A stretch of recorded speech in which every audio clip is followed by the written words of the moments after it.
نبدأ بسم الله وندعو ونتضامن مع أهلنا في فلسطين، فاللهم اجعل لأهلنا في فلسطين النصر والعزة والغلبة والقوة والهيبة. السلام عليكم. النفاق فيه وفيه، الدبل فاس فيه وفيه، انفصام الشخصية حتى هي فيها وفيها، وحتى حافظ الدراجي فيه وفيه. معلوم ان العديد من المغاربه ما بقاوش يسمعوا التعليق المدعو الدراجي ولو يكون يتعلق على نهائي كاس العالم. نسمع التعليق اسباني، برتغالي، اندونيسي كاع، واخا نعرف ندير السيلونسيو وما نسمعش ليه، لانه ببساطه فاش طلع في حضن النظام الجزائري كان معلوم باش يبين الولاء ديالو انه غادي يهاجم المغرب، وكان من المنتظر انه يهاجم النظام المغربي، ولكن خونا بغى يطلع قراد وسب الشعب المغربي وتلفظ الفاظ قبيحه على المراه المغربيه، وهادشي اللي صنفو من اكثر الشخصيات اللي المغاربه تيكرهوهم. تنطبق عليه المثل ديال كلا الغله وسب المله. فاش كان غاضب عليه النظام الجزائري كان تيجي يدوز العطله في المغرب، ومن بعد بدا تيقلل من المغرب وتيسبو.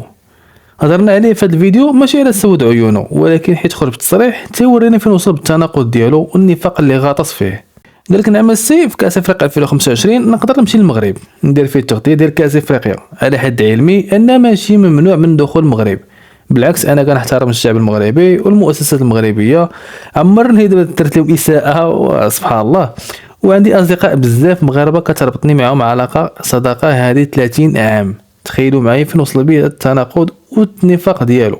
ما عرفتش شكون هاد الاصدقاء اللي هضر عليهم، واش هما نيت الاصدقاء ديال 30 عام الصحفيين المغاربه اللي كانوا تيعرضوا عليه، ونهار طلع في احضان العسكر اتهمهم بالتجسس، نهار مشاو بغاو يديروا التغطيه ديال العاب البحر المتوسط، مبررا التعامل الهمجي ولا اخلاقي. مع العلم انه المغاربه في قطر رفعوا عليه دعوه، ولكن بالنسبه لقطر الدراجي كارطه باقي ما بغاوش يحرقوها وحماو وخرج منها كيشعر من العجين. تيقول باللي ما عندوش مشكل مع المؤسسات وانه كيحترم الجميع، ونفس الوقت فاش سولوا على فتح الحدود بين المغرب والجزائر قال لهم انا ضد هذه الفكره هذه. السيد متناقض مع راسو وانا تيبين النفاق ديالو. حنا ماشي هنا باش نلومو لانه بالنسبه لي زايد ناقص، ولكن مزيان يعرف بلي المغاربه ما عندهمش ذاكره ديال الدبانه، وانه بدغدغه المشاعر ننساو ونسامحوا. شحال من مره قلتها ليه انه طبيعي انك تبغي بلادك، ولكن ماشي على حساب سب وشتم بلاد اخر.